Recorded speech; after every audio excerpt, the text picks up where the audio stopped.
Les marchés avec CMC Markets, trading de CFD sur action, Forex et indices. Salut, c'est Trado, content de vous retrouver pour cette analyse technique journalière et hebdomadaire. On va commencer par l'analyse technique journalière et on vient de s'adjuger 0,9%. Mais franchement, je suis plus que sceptique sur la portée de cette séance. Alors, n'oublions pas qu'on vient quand même d'une chute conséquente de 2,8% et les 0,9% qui ont été engrangés aujourd'hui ne permettent pas d'invalider tout le mal que l'on peut dire du CAC sur le plan technique. On va commencer dans l'ordre par les Bollinger. Alors regardez ça. Je vous ai expliqué hier que vous avez clôturé en dessous de la Bollinger. Ici, ça c'est la Bollinger inférieure, ça c'est la Bollinger supérieure.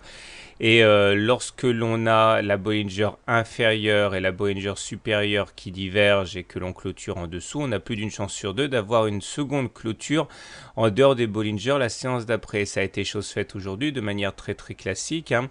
Mais comme vous pouvez le constater, la Bollinger inférieure et la Bollinger supérieure ne divergent plus, ce qui fait penser qu'on est en droit de s'attendre à une réintégration des Bollinger dès lundi pour la séance suivante. Mais le plus important n'est pas là, c'est que regardez, malgré la séance de hausse à laquelle on a pu assister, on est toujours en dessous du nuage Ishimoku. Autrement dit, nous avons eu notre séance de confirmation de tendance baissière. J'ai expliqué hier que les spécialistes Ishimoku attendent qu'une cassure importante soit validée la bougie suivante par eh bien, une confirmation de la situation par rapport à la cassure. Et effectivement, on voit bien que nous sommes toujours en dessous du nuage. Clairement, cela signifie que maintenant, la tendance baissière est actée au regard de cet indicateur. Je disais hier que j'envisageais que l'on inscrirait des plus bas à court terme. J'avais précisé pas forcément demain mais à court terme. Je maintiens pour l'instant ce point de vue et j'envisage toujours la semaine prochaine qu'on fasse un nouveau plus bas. Regardez la séance du jour, elle s'apparente à un chandelier en porteur d'eau qui, combiné avec la bougie précédente, fait un harami haussier. Alors je vous rappelle ce que c'est que le chandelier en porteur d'eau.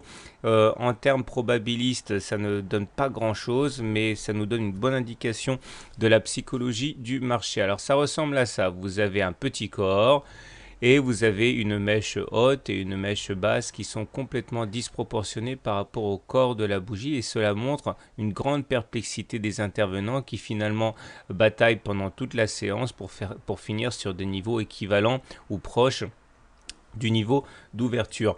Statistiquement, encore une fois, ça n'apporte pas grand-chose puisque ça donne une chance sur deux d'inverser la tendance, autrement dit, aucun apport en termes probabilistes. Mais ce qui est intéressant, c'est de marquer l'incertitude des intervenants. Or, justement, vous voyez, la bougie du jour est bien un chandelier en porteur d'eau. Il y a bien eu des velléités haussières. On a rebondi comme une balle dès l'ouverture, hein, quasiment sur les 61,8% de retracement de Fibonacci. Clairement, on s'est donné un petit peu de souffle, mais on n'a pas réussi à clôturer à l'intérieur du nuage. Loin s'en faut, on termine à l'extérieur. Regardez les indicateurs techniques qui sont assez significatifs à cet égard. Le stochastique vient de s'enfoncer dans sa zone de survente, c'est-à-dire que normalement c'est une zone où on n'est plus censé acheter. C'est confirmé en ce sens par le fait que le MACD s'enfonce en territoire négatif sous son signal, donc c'est également très mauvais. Le momentum est négatif. Le CCI est toujours dans sa zone de survente à moins 100.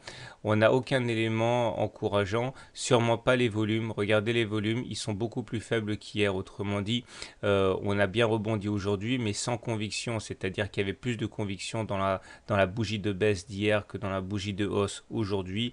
Donc ça s'apparente quand même fortement à un rebond purement technique. Le RSI demeure d'ailleurs en dessous de 50 malgré la séance du jour. Donc on peut tout à fait envisager encore de remonter, hein, demain, enfin lundi, puisqu'on a un harami haussier, puisque la Bollinger inférieure et supérieure ne diverge pas. Mais ne vous laissez pas avoir pour l'instant les cours sont dans la nasse, ils ont maintenant établi une tendance baissière, il va être très dur de s'en défaire et je vous rappelle que pour repasser haussier, il faudrait que l'on repasse au-dessus des 4340, ça ne sera pas une mince affaire, donc méfiance. On bascule en hebdomadaire car c'est vendredi. Et on voit que, contrairement à ce qui se passe sur le journalier, le bilan technique demeure relativement rassurant en apparence. Effectivement, regardez, on a rebondi clairement sur le nuage Ishimoku en unité de temps hebdomadaire. Autrement dit, regarde cet indicateur, on est toujours en tendance haussière. La dernière fois que cela s'est produit, c'était le 4 août 2014. On a pénétré le nuage Ishimoku, on en est sorti, regardez, puisqu'il n'y a pas eu de séance de confirmation, hein. Le 4 août, on était rentré dans le nuage. Le 11 août, on a été sorti, donc il n'y avait pas eu de confirmation de changement de tendance. Et derrière, on a accumulé quand même près de 300 points. Là, cette semaine, on est sur le fil du rasoir, on est toujours a priori en tendance haussière, mais regardez les indicateurs techniques qui envoient un message quand même très délétère. Le stochastique vient de croiser son signal à la baisse, le MACD également vient de croiser son signal à la baisse. On continue avec le CCI qui décline, l'OBV qui décline, et puis surtout, j'ai envie de dire, regardez les volumes qui sont en claire augmentation depuis 3 ou 4 semaines. Or, cela va de pair avec un déclin des cours, autrement dit, la baisse à laquelle on assiste sur l'hebdomadaire est confirmée par une montée des volumes, et ça veut dire que il y a du sens derrière cette baisse. Donc méfiance, il n'est absolument pas à exclure qu'on reteste, voire qu'on réintègre le chandelier, le nuage dès la semaine prochaine. Donc pour faire simple, en hebdomadaire, on est toujours haussier, mais la tendance est clairement affaiblie et je m'inquiète pour la suite. En journalier, on est en rémission, mais je pense que on va nécessairement aller plus bas qu'on l'a déjà été hier. Voilà, je vous souhaite une bonne semaine et je vous dis à demain ou à tout à l'heure pour une autre mise à jour.